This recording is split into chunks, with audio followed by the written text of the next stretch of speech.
You know, that woman has the most extraordinary ideas about me. Here am I, a shy, diffident sort of man.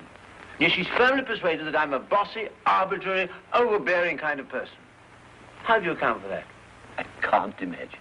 I can't imagine either. I'm afraid I've got to tell you, sir, that the trouble's beginning already. There's a dustman outside, Alfred Doolittle. He says you've got his daughter here. I don't like the looks of him, sir. Throw the blackguard in. May not be a blackguard. Of course he's a blackguard. We may get something interesting out of him. About the girl? No, I mean his dialect. Doolittle, sir.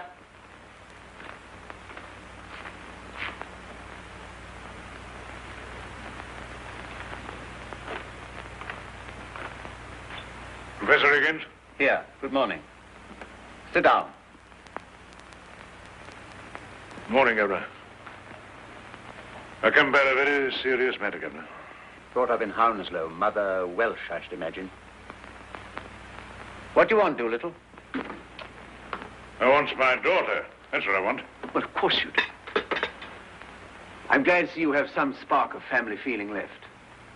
Your daughter's upstairs. Here, take it away at once. What? No, look here, Governor. Is this reasonable? Is it fair to take? The girl belongs to me. You've got her. Where do I come in? How dare you come here and try to blackmail me? You sent her here on purpose. No, Governor. This is a plot, a plant, an attempt to extort money by threats. I shall telephone the police. Have I asked you for a brass bargain? I'll leave it to the gentleman here. Have I said a word about money? What else did you come for? But I'll tell you if you don't let me get a word in. I'm willing to tell you. I'm wanting to tell you. I'm waiting to tell you. You know, Pickering, this fellow has a certain natural gift of rhetoric. Observe the rhythm of his native wood notes wild. I'm willing to tell you. I'm wanting to tell you. I'm waiting to tell you. The Welsh strain in him. How do you know the girl's here if you didn't send her? Well, she sent back for her luggage, Governor, and I heard about it. Luggage? What luggage? There was a musical instrument, a few pictures, a trifle of jewelry, and a bird cage. She said she didn't want no clothes. Well, what was I to think from that?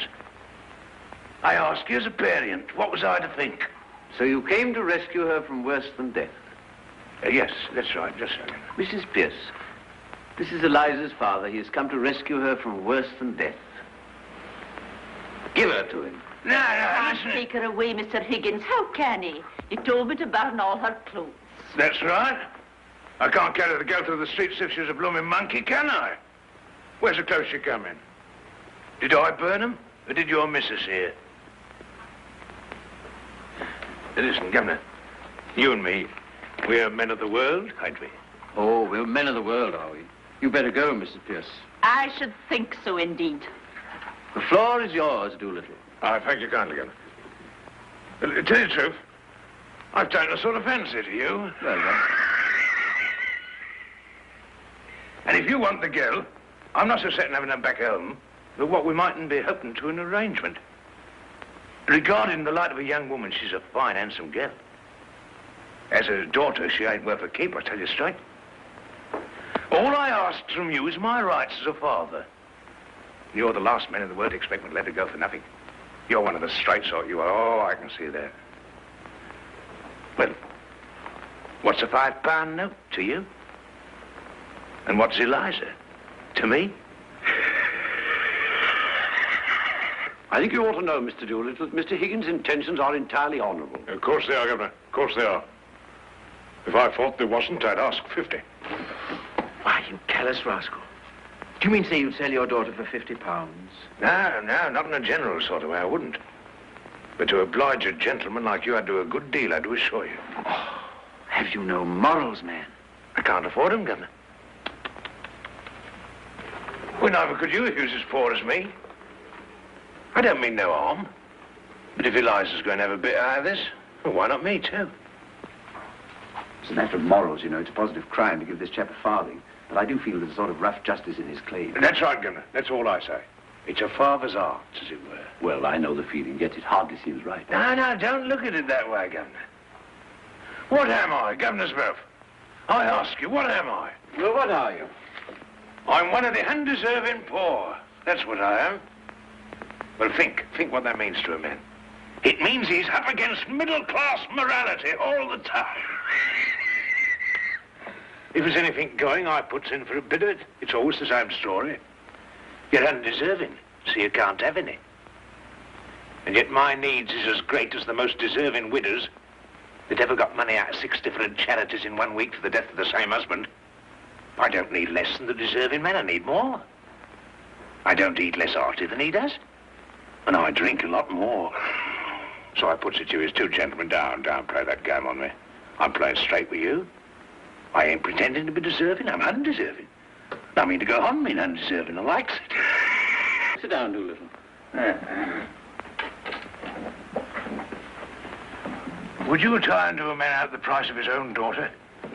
What he's brought up, he's fed, he's clothed by the sweat of his brow, until she growed big enough to be interesting to you 2 gentlemen? Is £5 unreasonable? I puts it to you, I leaves it to you. Pickering. Here. Shall we give him a £5? He'll make bad use of it, I'm afraid. No, swelp me, Governor, don't be fried. I shan't save it. Spare it to live idle on it. There won't be a penny of it left for Monday. Just 1 good spree for myself and the missus.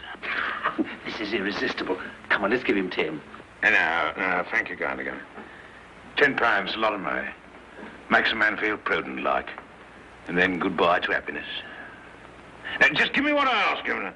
Not a penny more, not a penny less. You sure you won't take 10? No, not now, Governor. Come on. No, another time, perhaps. Thank you kindly, Governor. Thank you, Governors both. Pardon, miss. John, don't you know your own daughter?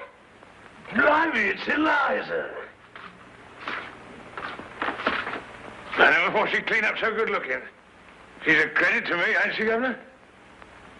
She'll soon pick up your free and easy ways. Yeah, I'm a good girl, I am.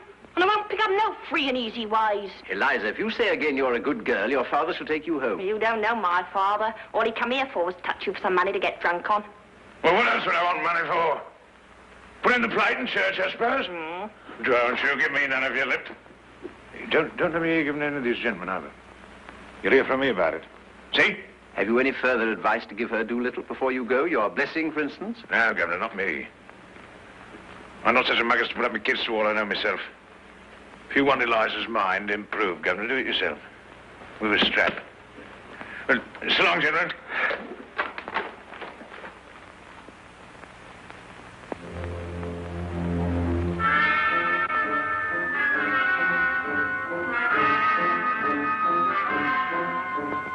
Mr. Henry, a gentleman wants to see you most particular. Oh, Bother, I can't see anybody now. He's been sent down from Wimpole Street. Who is it? Mr. Doolittle, sir. Doolittle? A dustman? Dustman? Oh, no, sir. A gentleman. All right, show him in. By George, Pick, this is some relative of hers she's gone to. Someone we know nothing about. Genteel relations. Now we shall hear something. Doolittle! What the dickens has happened to you? Henry Higgins, do you see this? Look at this. You've done this.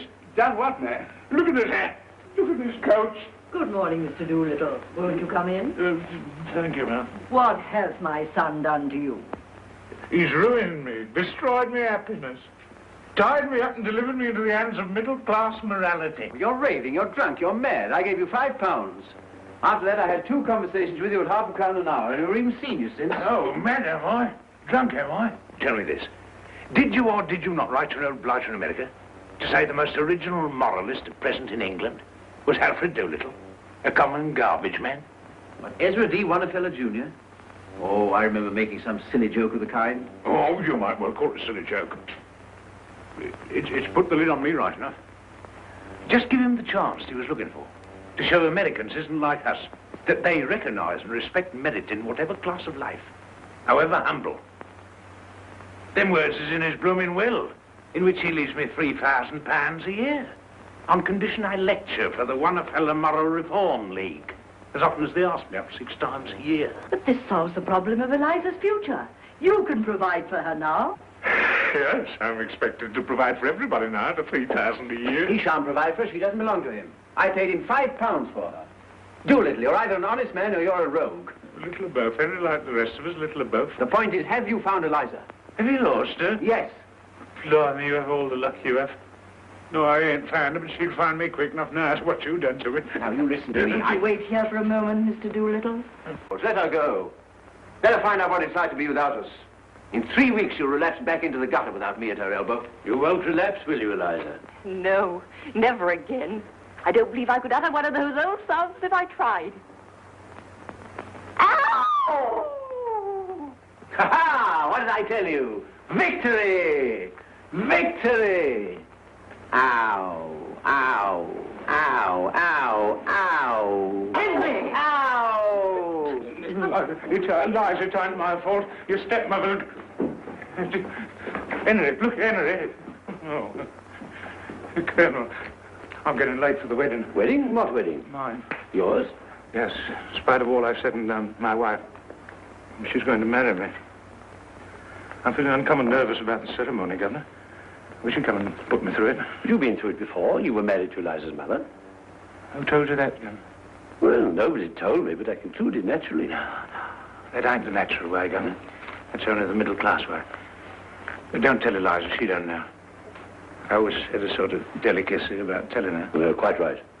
Can you come to the church and you see me through straight? With pleasure, as far as a bachelor can. May I come too, Mr. Doolittle? I'd be very sorry to miss your wedding.